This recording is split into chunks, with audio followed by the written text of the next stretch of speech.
Hey fellow Nevillers, welcome back to the channel. Daily shares of Neville Goddard's mystical teachings. Fabulous. Awaken humanity, one video at a time.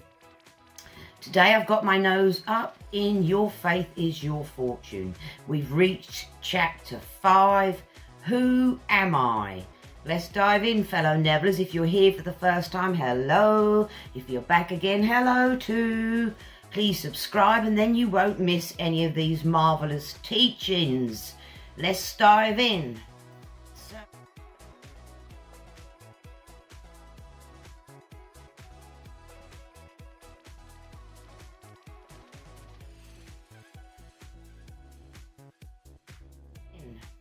So, who am I? Chapter 5. Let's read. He says, but whom say ye that I am? Neville generally opens a book with a Bible quote. This is Matthew 16:15.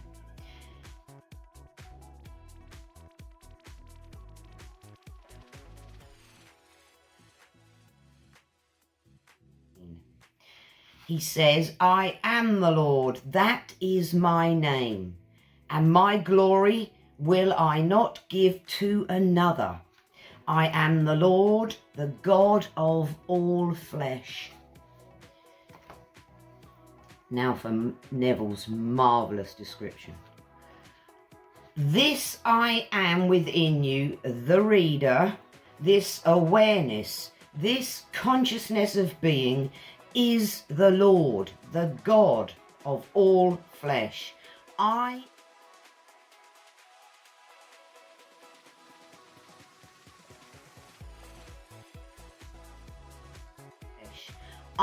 am is he that should come. Stop looking for another.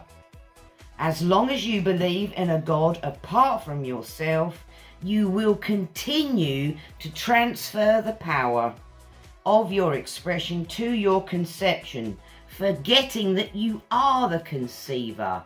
In the chapter from 2 days ago, chapter 3, You Shall Decree, Neville gives us a description of the conceiver is ever greater than its conception, i.e. you, me, are the conceivers, and we can never be aware of how great we are. Neville gives us a description here. He says, the power conceiving and the thing conceived are one, but the power to conceive is greater than the conception. Jesus discovered this great truth when he declared, I and my Father are one.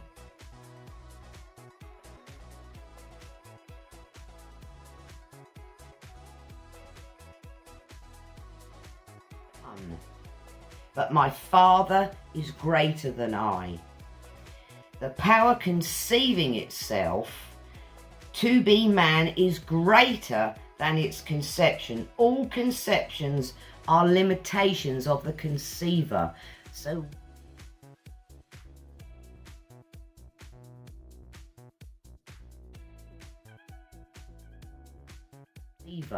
So we are conceiving our self-concept, but the power conceiving that is greater. Neville continues, before Abraham was, I am. Before the world was, I am. As in, I am preceded everything, the world and all.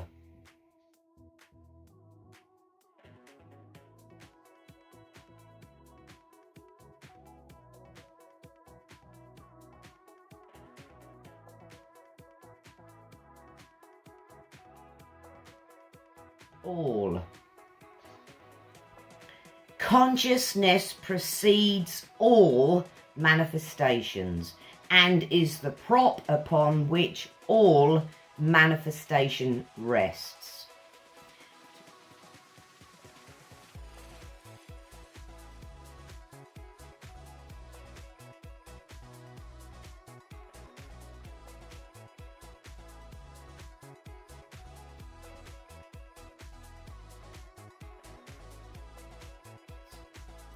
To remove the manifestations, all that is required of you, the conceiver, is to take your attention away from the conception. Now, what does Neville mean by conception? Say that you were viewing yourself as a tiny grasshopper, is how Neville has said it in the past.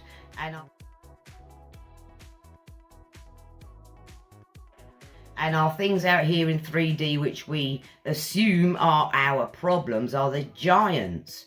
But what Neville's saying right here, he says, to remove the manifestations, all that is required of you and me is to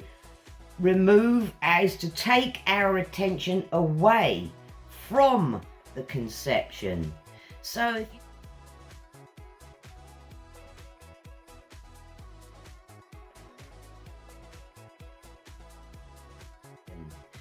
if you say you're poverty or I'm poor, shouldn't say that out loud, huh?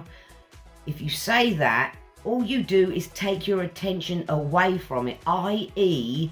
from the lack to the having to the wealth.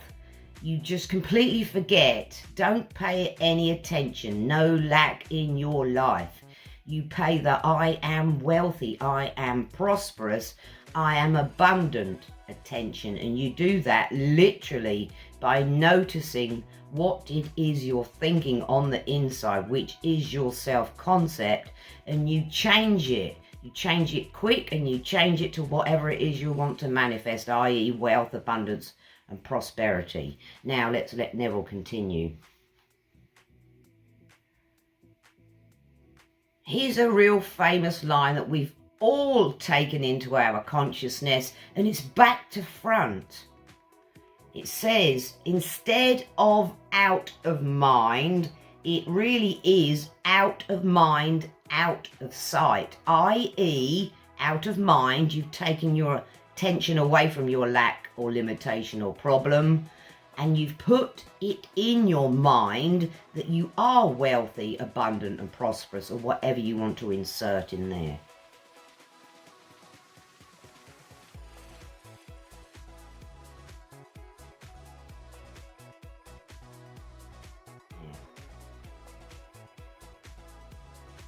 He continues, the manifestation will remain in sight only as long as it takes the force with which the conceiver, I am, originally endowed it to spend itself.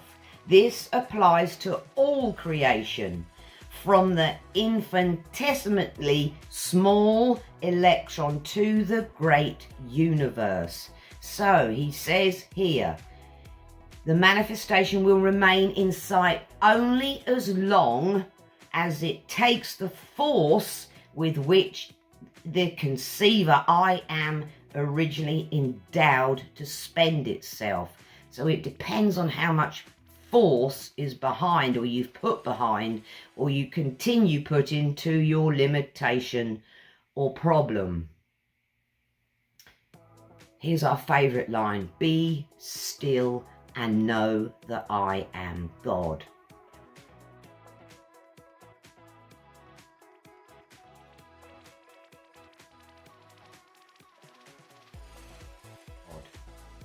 Yes, this very I am, your awareness of being is God.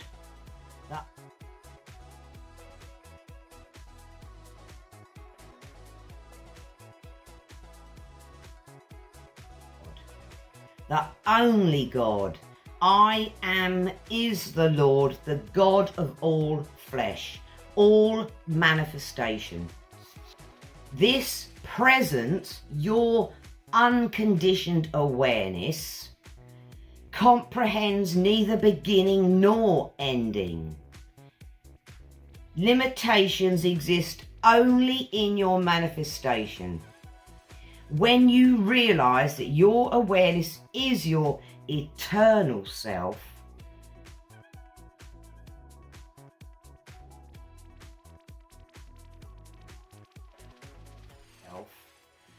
you will know that before Abraham was, I am.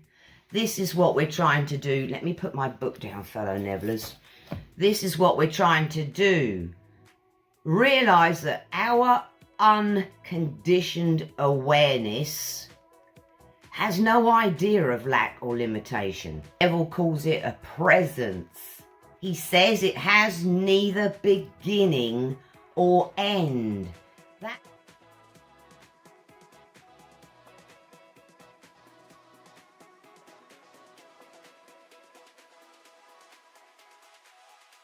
end. That to me means, as in the world, no beginning and no end. I am preceded the world and Abraham. Let's see that again. He says, this presence, your unconditioned awareness, comprehends neither beginning or end. Limitations exist only in the manifestation, and the manifestations are out here in our 3D. And when we realize that this awareness, our awareness of being, is your eternal self, you will know that before Abraham was, I am. Neville continues, begin to understand why you were told, go thou and do likewise. Begin now to identify yourself with this presence. Your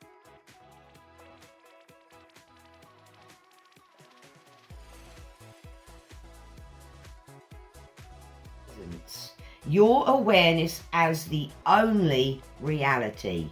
All manifestations but appear to be, as in they came out of our awareness. They really don't actually exist, believe it or not, fellow Nevillers. They're just a memory which we can change with revision. There's a link down there to the video I've done on revision. So, all manifestations but appear to be. They appear to us this way. You as man have no reality other than that which is your eternal self. I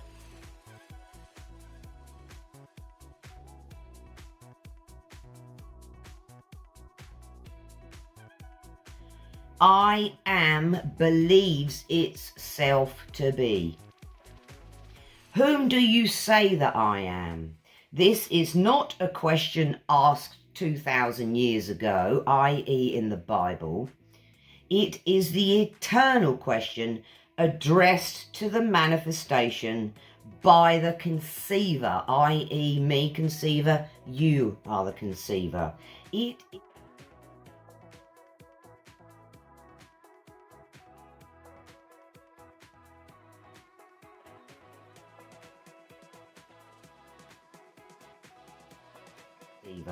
It is your true self, your awareness of being, asking you, its present conception of itself, who do you believe your awareness to be?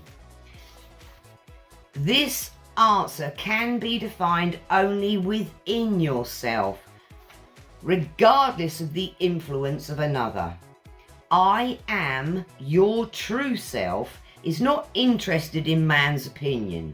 All its interest lies in your conviction of it, of yourself. What do you say of the I am within you? We'll leave the chapter right there. We'll split this one into 2 or 3 parts because it's quite a big length of text. So, Neville's question right at the end there. Whom do you say I am?